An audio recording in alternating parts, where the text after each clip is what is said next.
The conference room on the 42nd floor of Morrison Industries had floor-to-ceiling windows that overlooked downtown Seattle. On a clear day you could see Mount Rainier. Today, storm clouds gathered over the Sound, turning the water slate gray. Appropriate given what was about to unfold. I sat in the back corner, my chair slightly removed from the mahogany table where the board members gathered. Nobody questioned why I was there. Nobody ever questioned me anymore. I was Daniel Morrison, the quiet son. The one who'd spent the last 15 years working in the background, never making waves, never demanding attention. The one nobody saw coming. My sister Vanessa stood at the head of the table, exactly where our father used to stand before his stroke 6 months ago. She wore a red power suit that probably cost $5,000 and an expression of absolute certainty. Behind her, our mother dabbed at her eyes with a handkerchief. Uncle Thomas, Dad's brother and the VP of Operations, nodded encouragingly. My older brother Marcus leaned back in his chair with a satisfied smirk. The entire family had gathered for this moment. Vanessa's moment. As you all know, Vanessa began, her voice carrying the tone she'd perfected at Harvard Business School. Our father's health situation has created a leadership vacuum. Morrison Industries needs strong, decisive leadership to navigate the challenges ahead. The markets are volatile. Our competitors are circling. We cannot afford to drift. She clicked a remote and a presentation appeared on the screen behind her. I've spent the last 6 months developing a comprehensive restructuring plan. We're going to streamline operations, divest underperforming divisions and refocus on our core competencies. Under my leadership, Morrison Industries will emerge leaner, stronger and more profitable than ever. The family members around the table nodded. Marcus actually started a slow clap that died quickly when nobody joined him. I'm proposing that the board vote today to install me as CEO, effective immediately, Vanessa continued. I've already secured proxy votes from Mother, Marcus, Uncle Thomas and Aunt Caroline. That represents 42% of the family shares. Combined with the institutional investors who've committed to supporting new leadership, we have more than enough to approve this transition. Robert Chin, our CFO for the past 20 years, cleared his throat softly. Vanessa ignored him. Additionally, I'm recommending we implement my restructuring plan within the next 90 days. This will involve selling off the manufacturing division in Ohio. The one Dad built from the ground up, I said quietly from my corner. Everyone turned to look at me. I rarely spoke in meetings. I was the overlooked son, the one who'd chosen to work in product development instead of pursuing the executive track. The one content to tinker with designs while my siblings fought for position. The Ohio plant is hemorrhaging money, Vanessa said, not quite hiding her irritation at the interruption. Sentiment doesn't pay dividends, Daniel. Dad would understand that. Would he? Yes. He was a businessman first. He'd want us to make smart decisions, not emotional ones. Smart decisions, I repeated. Is that what you're calling this? Marcus leaned forward. What's your problem, Danny? You've never cared about the business side of things. You're happy in your lab playing with prototypes. Let the adults handle strategy. I smiled slightly. I'm 38, Marcus. I stopped being Danny about 20 years ago. You know what he means, Vanessa interjected. You've never shown interest in running the company. You've never positioned yourself for leadership. So why start now? I'm not starting now. I'm finishing what I started 15 months ago. Silence fell over the room. Robert Chen's expression didn't change, but I caught the slightest twitch at the corner of his mouth. He knew what was coming. He'd been preparing for this moment since last year. What are you talking about? My mother asked, confusion crossing her face. Daniel, Robert said carefully, perhaps now would be an appropriate time to share the documentation we discussed? I nodded and pulled out my phone. A moment later, the screen behind Vanessa changed. Her restructuring plan disappeared, replaced by a different document entirely. This is a stock transfer agreement, I said calmly, dated March 15th of last year, 15 months ago. It transfers 90% of Morrison Industries shares from our father to me. The transfer was completed, filed, and recorded 6 weeks before Dad's stroke. The room erupted. That's impossible, Vanessa said, but her voice had lost its certainty. It's public record, Robert confirmed. Filed with the SEC, registered with the state, completely legal and binding. Daniel Morrison currently owns 90% of Morrison Industries. He has been the majority shareholder for 15 months. Dad would never, Marcus started. Dad did, I interrupted. We spent 18 months discussing it, working through the details, planning the transition. He wanted to make sure the company stayed in the family, stayed true to its mission, and stayed under leadership that understood what he'd built. My mother stared at me like I was a stranger. Why didn't you tell us? Because Dad asked me not to. He wanted to see how things would play out naturally. He wanted to see who would step up for the right reasons and who would scramble for power. This is insane, Vanessa said, her composure cracking. You can't just drop this on us. You can't. I didn't drop anything, Vanessa. The information has been publicly available for over a year. You never bothered to check. None of you did. You all assumed that because I worked in product development, because I didn't fight for the spotlight, I wasn't involved in the business side. Uncle Thomas found his voice. Even if this is true, you can't run this company alone. You don't have the experience, the education, the MBA from Wharton? I finished. Actually, I do. I completed it online over the past 3 years. Graduated summa cum laude. Dad helped me navigate the program while maintaining my role in product development. You've been working on an MBA in secret? Marcus asked incredulously. Not in secret. I just didn't announce it. There's a difference. Vanessa's hands were shaking slightly. She gripped the back of the chair in front of her. This doesn't change the fact that the company needs restructuring. The Ohio plant is still losing money. The market conditions are still challenging. Your ownership doesn't magically fix those problems. You're right, I agreed. Which is why I've been fixing them for the past 15 months. I clicked my phone again. New data appeared on the screen. The Ohio plant stopped losing money 7 months ago. It became profitable again last quarter. I implemented new automation systems, renegotiated supplier contracts, and brought in a new plant manager who actually understands manufacturing instead of just cost-cutting. The numbers were undeniable. Vanessa stared at them, her restructuring plan crumbling before her eyes. The divisions you wanted to divest? I continued. I've already restructured 3 of them.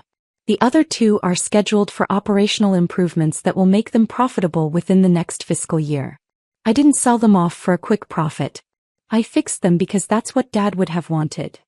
If you've been running things for 15 months, Aunt Caroline said slowly, why are we only hearing about this now? Because until today nobody challenged my ownership. I was content to work quietly, implement changes gradually, and let the improvements speak for themselves. But Vanessa forced this meeting. She decided to make a public play for control. So now we're having a public conversation about who actually owns this company. Robert Chin stood up, his presence commanding attention. For the record, I've been working with Daniel since the stock transfer. Everything he's implemented has been done with proper authorization and board oversight. The board members who actually read the quarterly reports have been aware of his initiatives. They've been voting on his proposals for over a year. 3 board members, the ones who weren't family, nodded confirmation. You knew. Vanessa asked them, betrayal in her voice. We knew there was new leadership direction, one of them said carefully. We were told the family was aware of the ownership structure. We had no reason to question it. Because you assumed, I said quietly. Just like Vanessa assumed. Just like Marcus assumed. You all assumed that because I didn't broadcast my role, I didn't have one. My mother was crying now, genuine tears replacing the theatrical ones from earlier. Why did your father do this? Why didn't he give the company to all of you equally? He tried that, I said. He proposed an equal split when I was 28. Vanessa was furious that she'd have to share control with Marcus and me. Marcus was already planning to sell his shares to fund his lifestyle. Dad realized that splitting it equally would just create chaos. So he made a different choice. He chose you, Marcus said bitterly. He chose someone who cared about the company more than personal ambition. Someone who understood what he'd built. Someone willing to work for 15 years without demanding recognition because the work itself mattered. This is unbelievable, Vanessa said, but her voice had lost its fight. You let me stand up here and make a fool of myself. You sat in the corner and watched me lay out my entire plan, knowing you could shut it down with a single sentence. I wanted to hear it, I said honestly. I wanted to know what you'd do if you had control. And now I know. Which is what? That you'd dismantle everything Dad built in the name of quarterly profits. You'd sell the Ohio plant where he started this company. You'd divest the divisions that serve smaller markets because they're not core competencies. You'd turn Morrison Industries into just another soulless corporation optimizing for shareholder value. That's not fair, she protested. Isn't it?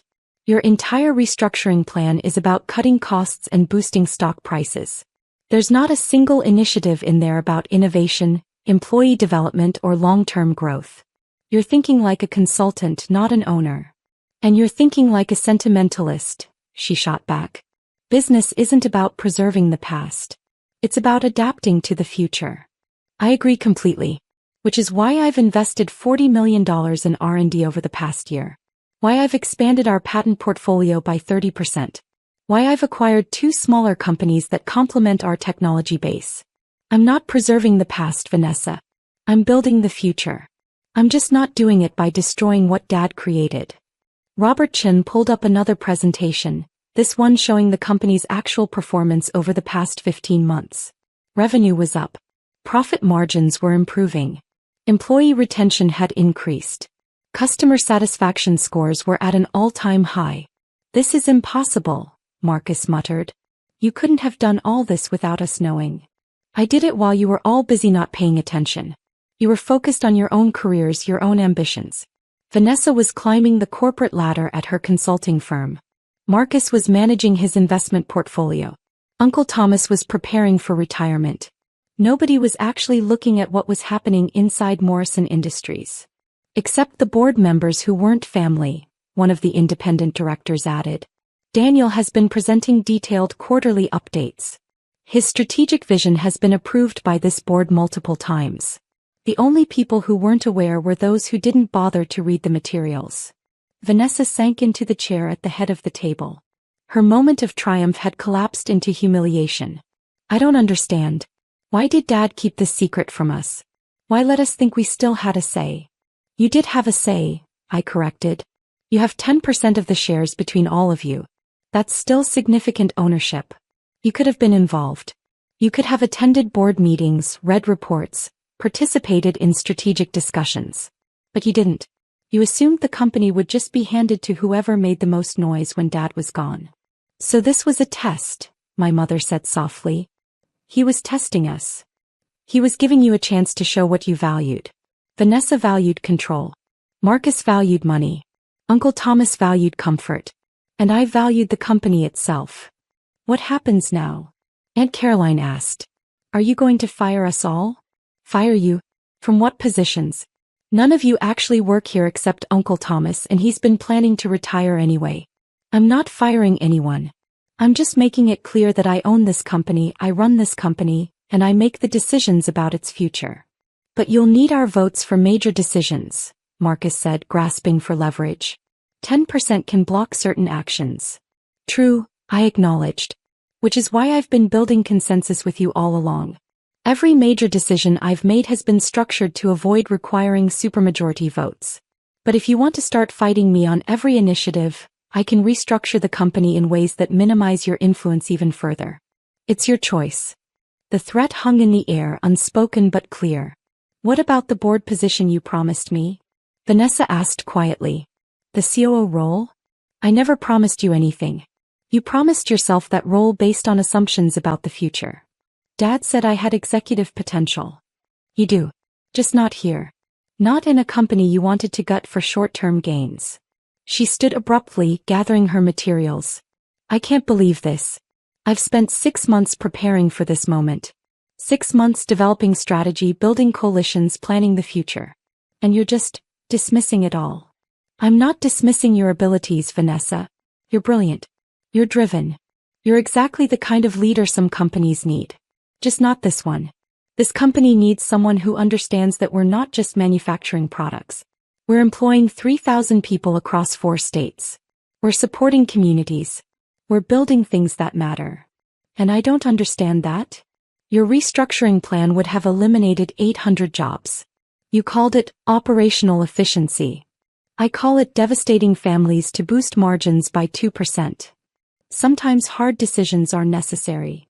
And sometimes they're just cruel decisions disguised as business strategy. Dad knew the difference. That's why he chose me. Marcus stood as well. This is bullshit, Daniel. You manipulated Dad when he was vulnerable. You convinced him to cut us out. Dad was perfectly sharp when he made this decision. It was a year before his stroke. He had his lawyers review everything 3 times. He consulted with estate planners, tax advisors, and business strategists. This wasn't a whim. It was a carefully considered choice. A choice to betray his family. A choice to protect his company. And if you can't see the difference, that's exactly why you weren't chosen. My brother's face went red. You're not better than us. You're just sneakier. More manipulative. I'm more patient, I corrected. There's a difference. I spent 15 years learning every aspect of this business. Not just product development but operations, finance, strategy, human resources. I worked 60-hour weeks while you were vacationing in Europe. I earned this, Marcus. Dad didn't give it to me. I proved I deserved it. By hiding what you were doing. By doing the work without needing applause. By caring about results more than recognition. By being exactly what Dad needed when he needed it. Uncle Thomas stood slowly, his weathered face thoughtful. Your father talked to me about this, you know. About a year before the transfer. He asked me what I thought about the succession plan. Everyone turned to look at him. I told him he should split it equally. Keep the peace. Avoid conflict. And you know what he said to me? He said, Thomas, I didn't build this company to keep the peace. I built it to last. And only one of my children understands what that means. He meant Daniel, my mother whispered. He meant the one willing to sacrifice personal glory for company success. The one who'd work in obscurity if it meant the business thrived. He knew Vanessa would want to reshape the company in her image. He knew Marcus would sell his shares the moment things got difficult. And he knew Daniel would protect what he'd built, even if nobody appreciated it. Did you know? Vanessa asked Uncle Thomas. About the transfer? Not officially. But I suspected. The way your father talked about Daniel. The questions he asked about operational details only Daniel would know. I suspected, and I didn't say anything because I trusted your father's judgment. Everyone trusted his judgment except when it came to choosing me, I said quietly. The room fell silent again. Robert Chin checked his watch. We still have a board meeting to conduct. The agenda included voting on Vanessa's proposal for CEO appointment and restructuring plan. I assume we're tabling those items. Permanently, I confirmed. But I do have several proposals to present. Proposals I've been developing for the past 6 months. I stood and walked to the head of the table where Vanessa still lingered. She looked at me and for a moment, I saw past the ambition and anger to the sister I'd grown up with. The one who'd taught me chess when I was 7. The one who'd defended me from bullies in middle school. You could have told me, she said softly. Before today. You could have warned me. Would you have listened? Or would you have tried to fight it? She didn't answer because we both knew the truth. There's a place for you here, Vanessa. Not as CEO. Not running restructuring initiatives that dismantle Dad's legacy. But as a strategic advisor. As someone who challenges my thinking and pushes for efficiency. I need people who think differently than I do. As long as they don't have actual power. As long as they understand that I'm protecting something bigger than quarterly earnings. She gathered her materials and walked to the door. I need time to think about all this. About whether I can work for my younger brother. About whether I can accept that Dad chose you over me. Take the time you need. But Vanessa, Dad didn't choose me over you. He chose the company over everyone. Including me. I just happened to be the one willing to put the company first. She left without responding. Marcus followed her, throwing me a look of pure resentment. My mother hesitated, then approached me carefully. I should be angry with you, she said. For keeping this secret. For letting us all look foolish. I know. But I'm not. It's sad.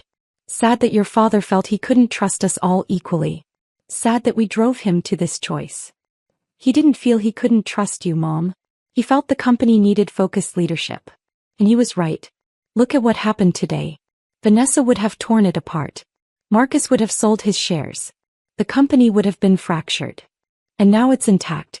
But our family isn't. The family was fractured long before today. We just pretended otherwise. She kissed my forehead the way she had when I was a child. Your father would be proud of you. Not just for owning the company but for how you've protected it. He always said you were the quiet one who understood things the rest of us missed. I learned from watching him. From watching how he built something lasting instead of something flashy. She left with Aunt Caroline, leaving me alone in the conference room with Robert Chin and the 3 independent board members. That was intense, one of them said. Necessary, I corrected. Vanessa forced this confrontation. Better to have it now than to let her continue building toward a future that was never going to happen. What's next? Robert asked. Next we get back to work. I have 3 proposals to present. First, I'm creating a profit-sharing program for all employees. Second, I'm investing $20 million in expanding the Ohio plant. And third, I'm establishing a foundation in Dad's name to support manufacturing education and apprenticeships. Your sister would say those are sentimental moves that don't maximize shareholder value, one of the board members observed. My sister isn't a shareholder anymore, I said calmly. I made her and Marcus an offer last month through intermediaries. Bought out most of their remaining shares at a 30% premium. They each retained 2% for family reasons but they're minority holders now. They just didn't realize the timing of when I'd make it public. Robert Chin actually laughed. You bought them out before this meeting? I wanted them to have an exit if they wanted one. And I wanted to ensure they couldn't block initiatives that matter to me. Everyone got what they needed. They got liquidity at a premium price. I got control. The company got stability. Your father taught you well. He taught me that family businesses fail when family interests override business interests. So I protected the business by buying out the family members who cared more about money than mission. What about the ones who didn't sell? Uncle Thomas kept his shares because he believes in what we're building. Mom kept hers because she loves Dad's legacy. Aunt Caroline sold half and kept half because she's practical. Everyone made their choice freely. I looked out the window at the storm clouds gathering over Seattle. Somewhere in this city, my father was in a rehabilitation facility recovering from his stroke. He couldn't speak yet, couldn't walk, couldn't communicate much beyond squeezing hands and moving his eyes. But when I'd visited him yesterday and told him that Vanessa was making her move, that the moment we'd planned for was coming, he'd squeezed my hand 3 times. Our signal. The one that meant, I trust you. Let's continue the meeting, I said, turning back to the board. We have a company to run. Epilogue. 6 months after that board meeting, Morrison Industries announced its most profitable quarter in company history. The Ohio plant was running at 112% capacity. The divisions Vanessa wanted to sell had all become profitable. Our employee satisfaction scores were the highest in the industry. Vanessa accepted a CEO position at a consulting firm in New York. She sent me a congratulations email when our quarterly numbers came out. We still don't talk much, but the animosity has faded into something more like respectful distance. Marcus invested his buyout money in cryptocurrency and lost 40% of it in a market crash. He calls occasionally, asking about board positions or consulting opportunities. I keep telling him no. Some people need to learn the hard way that quick money isn't the same as built wealth. My mother visits Dad at the rehab facility every day. I join her 3 times a week. Last month, Dad spoke his first word since the stroke. Company. His second word was good. His third was Daniel. The therapist said it was remarkable progress. I said it was just Dad being Dad. Even when he could barely speak, he was checking on the business and letting me know I'd done right. The board position I created for Vanessa remains open. I'm not holding my breath for her to take it, but the offer stands. Because despite everything, she's my sister. And despite everything, she's brilliant at what she does. She just needed to learn what I learned 15 years ago. That the best kind of power isn't the kind you seize. It's the kind you earn so thoroughly that nobody can take it away. Morrison Industries is mine now. Not because I schemed for it. Not because I manipulated anyone. But because I spent 15 years becoming the person Dad needed me to be. The person the company needed. The quiet one who understood. And that understanding turned out to be worth 90% of everything.